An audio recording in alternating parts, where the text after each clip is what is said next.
Unless they're skinny enough to crawl under this. They barely done the line. Okay, that's where the blue cable goes to. Sorry, repeat that? Oh, that wasn't.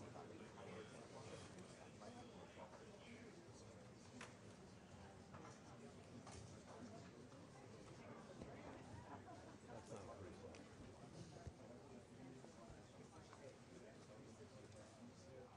Is that photonic? Photonics? Yeah. Okay, well then.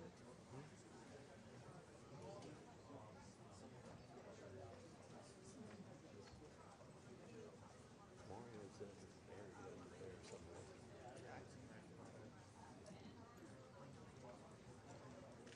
I mean, I'll Gumby, but not that far.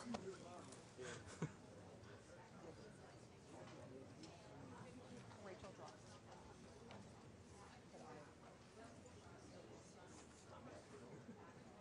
How can they come up to another wireless as well? I mean, we can definitely add him to that other thing. Wi-Fi. Yeah, the other Wi-Fi is totally dead. Isn't working.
Hey, New York, how's this audio now?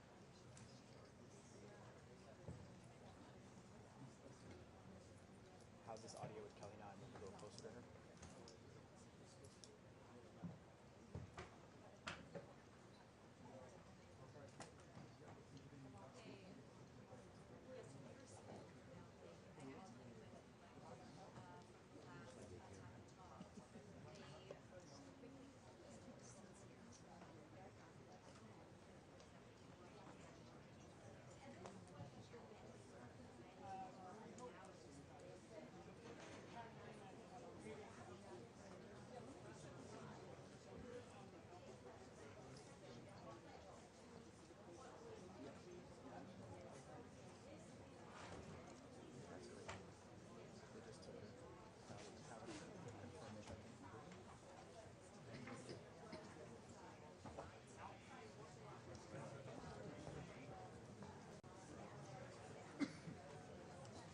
I need back in there, sir.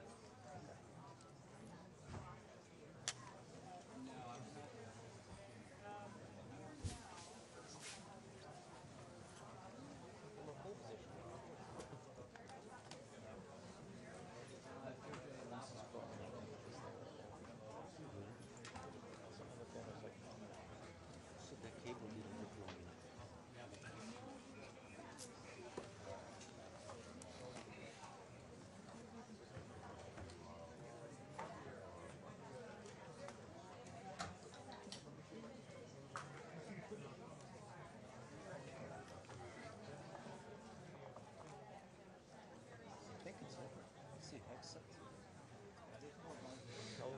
that just came in. Caroline Lutnick. Lutnick? Well, she may have to give up on this. Okay. He'll see you live.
Ladies and gentlemen, the President of the United States of America and the President of the Russian Federation.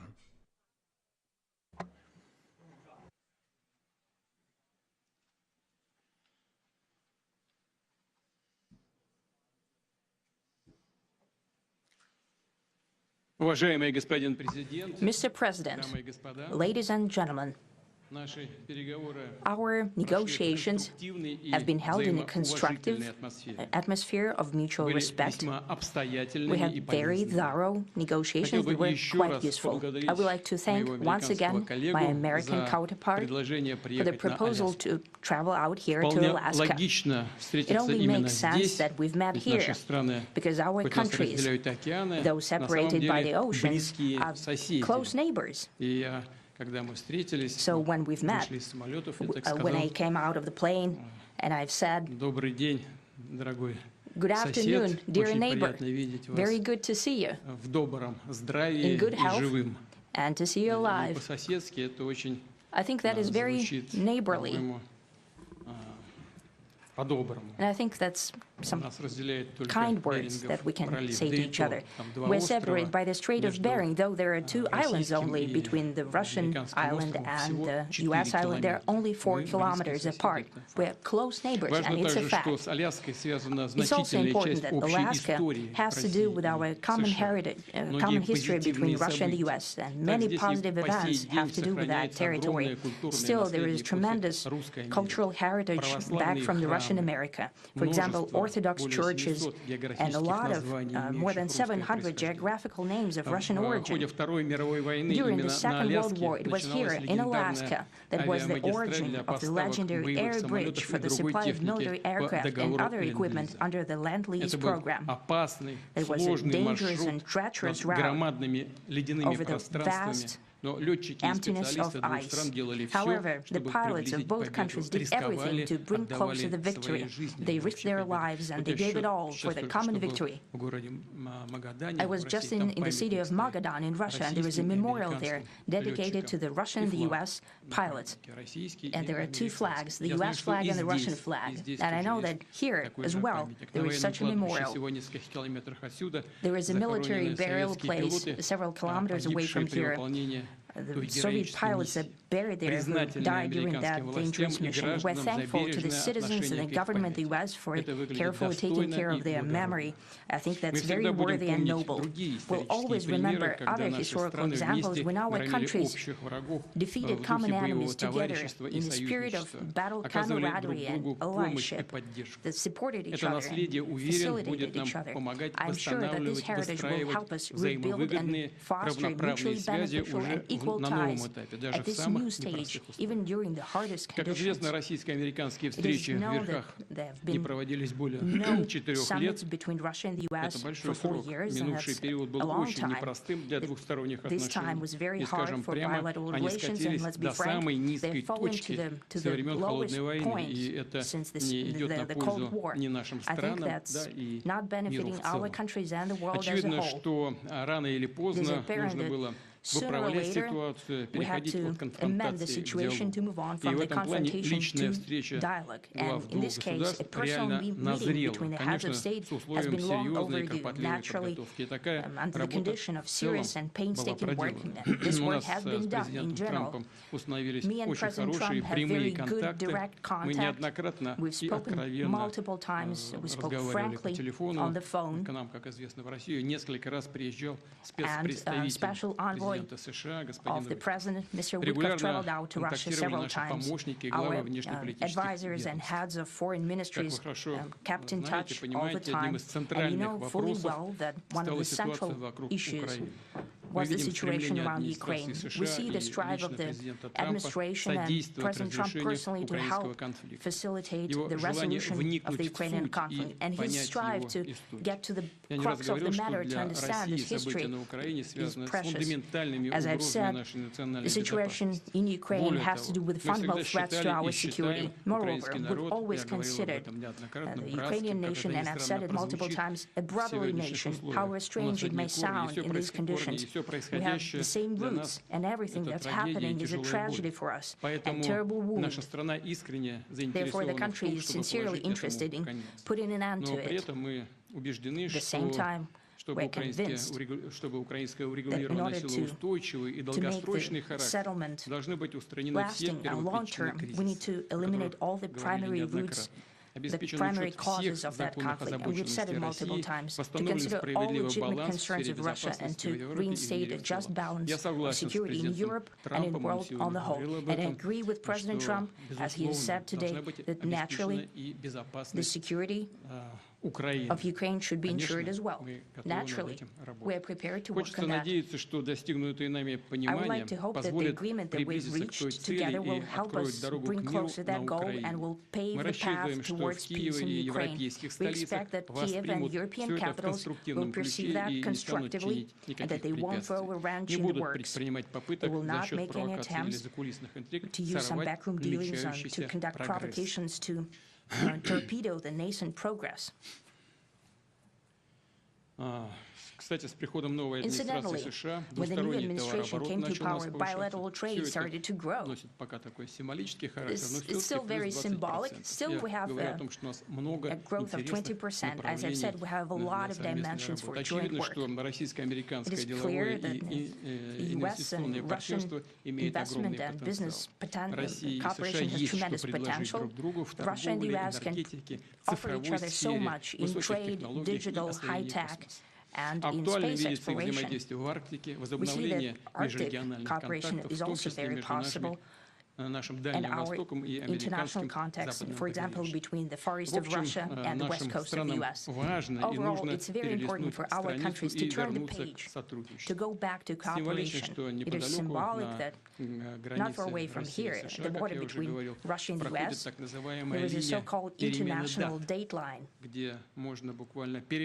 I think you can step over, literally, from yesterday into tomorrow, and I hope that we'll succeed in that.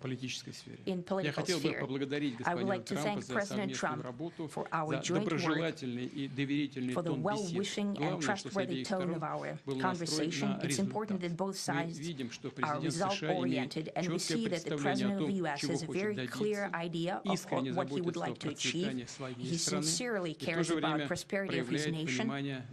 Still, he understands that Russia has its own national interests. I expect that today's agreements will be the starting point, not only for the solution of the Ukrainian issue, but also will help us bring back business-like and pragmatic relations between Russia and the U.S.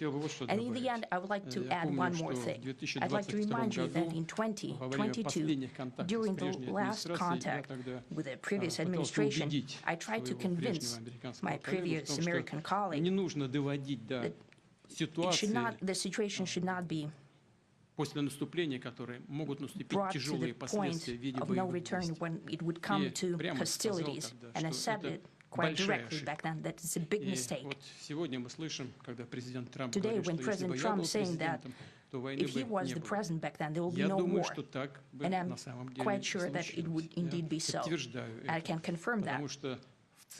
I think that overall, me and President Trump have built a very good, business-like and trustworthy contact. And I have every reason to believe that moving down this path, we can come, and the sooner the better, to the end of the conflict in Ukraine. Thank you. Thank you. Well, thank you very much, Mr. President. That was very profound, and I will say that I believe we had a very productive meeting. There were many, many points that we agreed on, most of them, I would say, a couple of big ones that we haven't quite gotten there, but we've made some headway. So there's no deal until there's a deal. I will call up NATO in a little while. I will call up the various people that I think are appropriate, and I'll, of course, call up President Zelensky and tell him about today's meeting. It's ultimately up to them. They're going to have to agree with what Marco and Steve and some of the great people from the Trump administration who've come here, Scott and John Radcliffe, thank you very much. But we have some of our really great leaders. They've been doing a phenomenal job. We also have some tremendous Russian business representatives here, and I think everybody wants to deal with us. We've become the hottest country anywhere in the world in a very short period of time, and we look forward to that. We look forward to dealing. We're going to try and get this over with. We really made some great progress today. I've always had a fantastic relationship with President Putin, with Vladimir. We had many tough meetings, good meetings. We were interfered with by the Russia hoax. That made it a little bit tougher to deal with, but he understood it. I think he's probably seen things like that during the course of his career. He's seen it all, but we had to put up with the Russia hoax. He knew it was a hoax, and I knew it was a hoax, but what was done was very criminal. But it made it harder for us to deal as a country in terms of the business and all of the things that we'd like to have dealt with. But we'll have a good chance when this is over. So just to put it very quickly, I'm going to start making a few phone calls and tell them what happened. But we had an extremely productive meeting, and many points were agreed to. There are just a very few that are left. Some are not that significant. One is probably the most significant, but we have a very good chance of getting there. We didn't get there, but we have a very good chance of getting there. I would like to thank President Putin and his entire team, whose faces, who I know in many cases, other than that, whose faces I get to see all the time in the newspapers. You're almost as famous as the boss, but especially this one right over here. But we had some good meetings over the years, right? Good, productive meetings over the years, and we hope to have that in the future. But let's do the most productive one right now. We're going to stop really 5, 6, 7,000, thousands of people a week from being killed, and President Putin wants to see that as much as I do. So, again, Mr. President, I'd like to thank you very much, and we'll speak to you very soon and probably see you again very soon. Thank you very much, Vladimir. Next time in Moscow. Oh, that's an interesting one. I don't know. I'll get a little heat on that one, but I could see it possibly happening. Thank you very much, Vladimir. And thank you all. Thank you. Thank you. Thank you so much.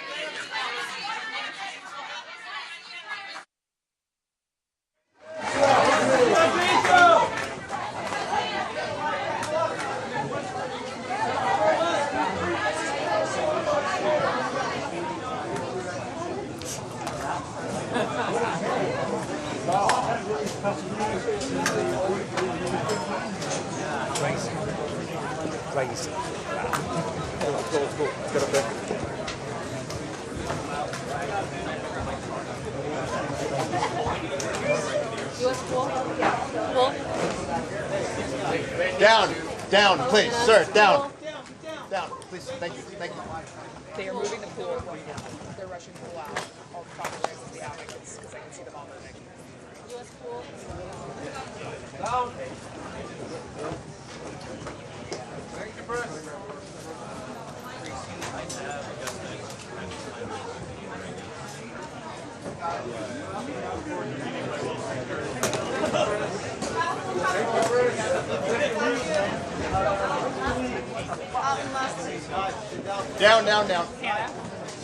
Down. Down.